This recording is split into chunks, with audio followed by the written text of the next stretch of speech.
오늘은 BMW X7, BMW 그 RV 시리즈 중에서 제일 큰 거 맞죠? 네, 맞아요. 어떤 분이 댓글 달아주셨는데 내 기술만 최고냐.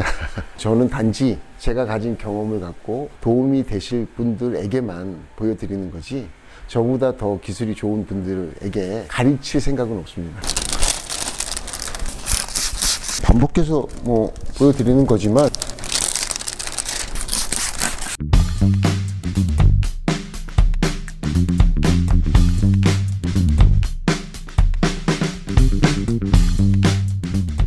지난번에 또 설명을 안 드렸던 전면 시공에 대한 언급을 드리려고 하는데요. 필름은 지금 이렇게 먼지가 돌아다니고 있어요. 저 같은 경우 이게 문을 열고선 시공하는데 말씀드렸듯이 이 좁은 공간에서 답답하면은 사람이 매일매일 하는 작업에서 불편함을 느끼고 또 이 공간에서 빨리 벗어나려고 하는 좀 다급한 마음이 생겨서 그러면 시공이 안 돼요. 침착하게 시공이 될 수가 없어요. 좀 이 공간이 시트도 그렇고 공간 확보, 문을 열어서 답답한 생각이 드는 거를 최소화시키고 좀 편하게 해야 됩니다.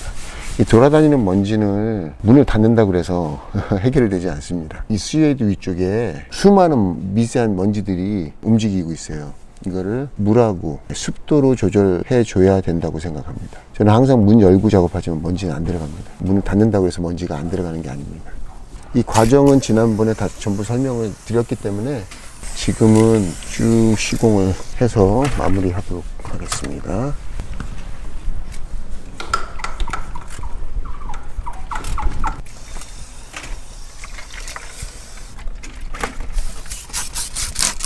제가 전면 유리에 틴트 작업할 때 많이 쓰는 유리용 수세미를 안 쓰게 된 이유는 수세미에서 가루가 나와요. 청소를 하는 게 아니라 오히려 작업을 방해하는 거죠. 그리고 수세미는 유리에 고착된 티를 잡아낼 수가 없고 손에 감각이 없기 때문에 먼지가 있는지 없는지 몰라요. 그래서 이 동작을 통해서 손에 느껴지는 틱틱거리는 그런 느낌을 통해서 아 먼지가 고착이 됐구나 안 됐구나 알 수 있고, 수세미를 하고 이거를 하면 플라스틱으로다 스크래퍼를 하면은 이중 동작이 될 수 있기 때문에 한 번에 끝내기 위해서 스크래퍼를 플라스틱으로 끝냅니다. 단지 스크래핑을 하기 전에 미세한 돌가루가 있을 수 있고 그것 때문에 기스가 갈 수 있기 때문에 스크래퍼 하기 전에 먼저 먼지를 흘리거나 물 청소를 먼저 해준 다음에 플라스틱 헤라로 스크래핑을 하는 게 유리 기스 방지에 아주 효과가 있어요. 이 부분은 전면 썬팅의 가장 중요한 부위, 여기 그 부분이 먼지가 없으면은 유리의 하단 먼지가 안 들어갑니다. 먼지가 있을 수가 없어요. 물 뿌리면 밑으로는 다 떨어지기 때문에 여기 먼지가 이렇게 들어가서 여기 들어가는 거예요. 자꾸 지금 이렇게 시작하는 부분에 이렇게 여기서 보면은요 먼지가 한 50개 정도 있어요. 미세먼지가. 이 부분이 먼지를 컨트롤하는데 이 부분을 아주 중요하게 생각하고 그 부분을 어떻게 컨트롤할까 꼭 항상 썬팅하는 내내 그 고민을 해야 돼요. 그러다 보니까 먼지에 대한 컨트롤 방법에 관심을 갖는 분들조차도 항상 먼지가 안 들어가는 시공, 거의 안 들어가는 시공을 하는데 대략 10년이 걸린다는 게 참 재밌는 거죠.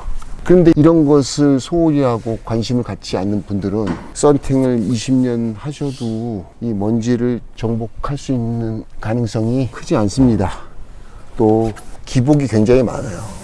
어떨 땐 잘 나오고 어떨 때 안 나오고, 보통 90%는 항상 먼지가 한 개도 없는 그런 구조를 갖고 있어요. 모든 순서나 모든 방법에서 그걸 훈련하고 내 몸속으로 뼛속으로 와닿게 하는데 보통 10년이 걸려요.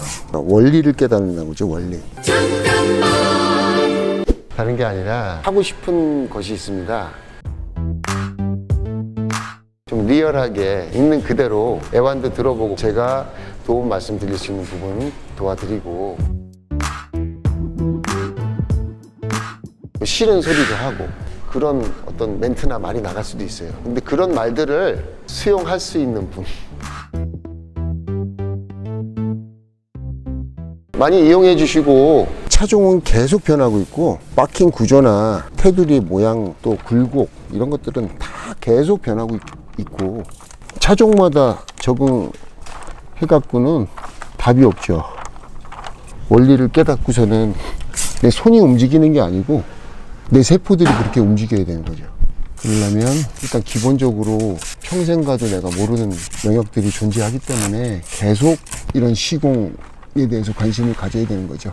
어느 기간까지는 계속 공부를 해줘야 되는데 저 또한 뭐 구글 들어가서 영상을 제일 많이 봤었고 이것의 기본이 뭐냐, 매뉴얼이 뭐냐, 미국 사람들은 어떻게 먼지에 대한 개념과 또 먼지를 어떻게 컨트롤하느냐에 대해서 브랜드마다 제공하는 그런 매뉴얼도 공부를 했고요. 번역해서. 제가 영어는 잘 못하지만 번역기는 잘 돌립니다. 틴팅 시장이 굉장히 어렵다고들 합니다.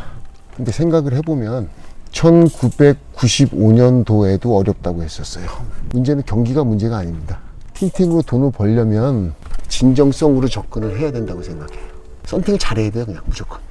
일단 기본적으로 썬팅을 잘 하면은 그냥 소문이 나게 되어 있습니다. 아주 잘해야 돼요. 1인자가 돼야 돼요. 앞으로 뭐 코로나 여파도 있을 테고 여러 가지 더 악조건의 어떤 경기 상황이 예측이 되는데 저는 경기가 어려워지면 더 일하기 좋은 환경이 된다고 생각하는 사람이에요. 경쟁자들의 숫자가 줄어들어요. 폐업을 하게 되니까. 잠재적인 경쟁자들이 줄어드니까 오히려 돈 벌기는 좋은 환경이 됩니다. 썬팅은 까다로운 고객과의 싸움이 아니고 끊임없이 자신하고 싸워야 되는 거죠. 기술자가 되려면은 정말 단순한 기술 하나를 제대로 익히는데 굉장히 시간이 오래 걸리기 때문에 인내력이 필요한데 무엇을 믿고 그 인내력, 그 시간, 그 인생을 투자하겠습니까? 자신하고 계속 싸우는 거예요. 싸워서 이겨야 되는 거죠. 저는 7년 전에 디스크 수술을 했어요. 디스크가 다 나간 거죠. 썬팅 하다가. 원래 지금 허리가 약해서 그럴 수도 있는데 일을 하는데 우리를 가로막는 것들이 얼마나 많습니까? 건강 문제, 경제 환경 그런 것들을 어떻게 이겨나가겠습니까? 나만 보고 참아내는 거죠. 기다려야 되고. 지금 그 여러 가지 동작을 하면서 제가 수시로 헤라를 계속 바꿔주고 있어요. 다음번에 어떻게 헤라를 써야 되는지. 제가 지금 이 헤라에는 기스 나지 말라고 하는 건 마스킹을 안 쓰고 있어요. 로데 펜더 선셋 옵틱 더블 슈어 X 제품은요, 이거 안 해도 돼요. 기스 안 가요. 그냥 막 때려도 기스가 안 가요. 다른 필름들하고 좀 다른 점이죠. 그거를 잘 미끄러진다고 불편하다고 생각하면 어쩔 수 없지만 필름마다 또 제조사마다 추구하는 그 필름의 형태가 다르다고 생각하고 필름에 적응을 해 나가는 게 더 좋습니다. 자, 작업이 거의 끝났어요. 일자국이 있어서 지금 먼지 상태, 결과물 상태를 지금 확인할 수 없는데 제가 마스킹을 띄고 최종적으로 확인해 보겠습니다. 요거는 이제 한번 다 반대로 접어서요, 최대한 물 자국이 생기지 말아야 되니까 깨끗한 상태에서 이런 식으로 청소를 해줍니다.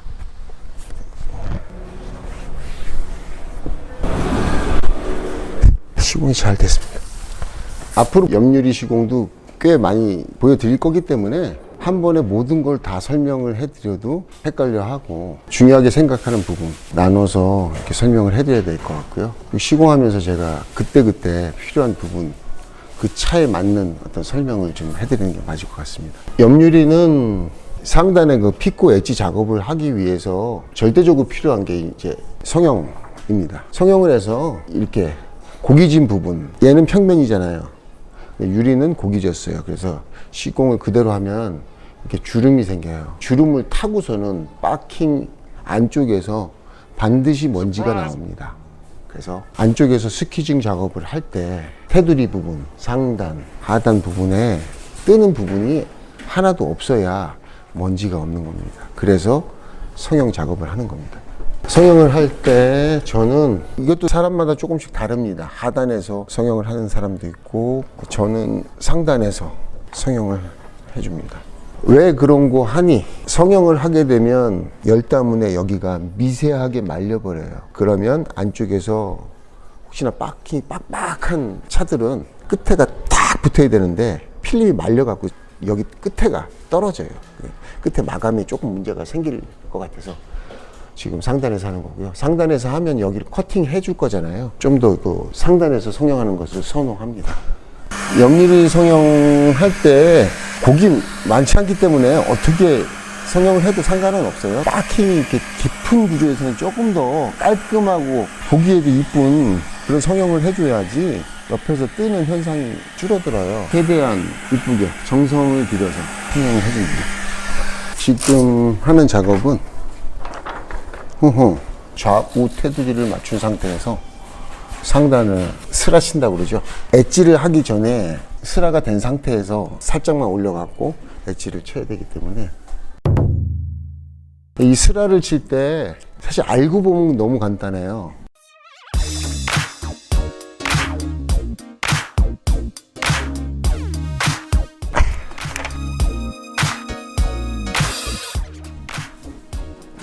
이렇게 해서